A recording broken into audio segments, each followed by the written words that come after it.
আমি মেঘা, ভালো আছেন, ভালো থাকবেন, ভালো রাখবেন। পাঁপড়ের ওপর যখন পাখা দিয়ে হাওয়া খাওয়া আর পেট ভরানোর দায়িত্ব পড়ে তখন পাঁপড় সর্বপ্রথম আগে থাকে। বেশ কিছুটা ঘুরতে ঘুরতে চোখে পড়ল হাট বসেছে শুক্রবারে, মূলো বেগুন পটলের মেলা বসেছে। বছর 10 আগে কুম্ভের মেলায় হারিয়ে যাওয়া নিজেরই ছোট বোনের সাথে হলো দেখা। প্রত্যেক মেলায় প্রদর্শনী করে বেড়াচ্ছে বেচারা একা একা।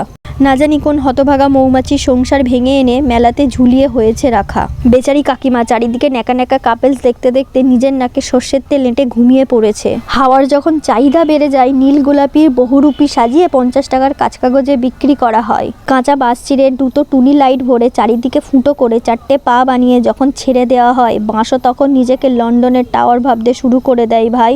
একতাল মাটির ডেলাকে মনের মতো করে পিটিয়ে শীতকালে পায়ের নোংরা তোলার জন্য বিক্রি করা হচ্ছিল। বয়ফ্রেন্ডের সাথে ঝগড়া করে একাই সাইকেল নিয়ে বেচারি দিগন্তে দিল পাড়ি। সাইডে তাকিয়ে দেখি বিক্রি করা হচ্ছে রক্তশূন্য অপুষ্টিকর সাদা সাদা বড়ি। বাংলা খেয়ে রং বেরঙের লাইট মেখে ভালোবাসা যখন আকাশে ওড়ে। কচুর রস 1 প্যাক খাওয়ার পর নেতানি কাগজও নিজেকে আগুন ভাবতে শুরু করে দেয়। সবাইকে রোস্ট করতে করতে গরম লেগে গেছে। মিও আমর থেকে 50 টাকার কেক কিনে রাক্ষসীর মতো গেলা শুরু করেছি। তাই বাড়ি আসার পথে দেখতে পেলাম জলজ্যান্ত নাকনাগিনী মঞ্চে উঠে করছে নাচানাচি।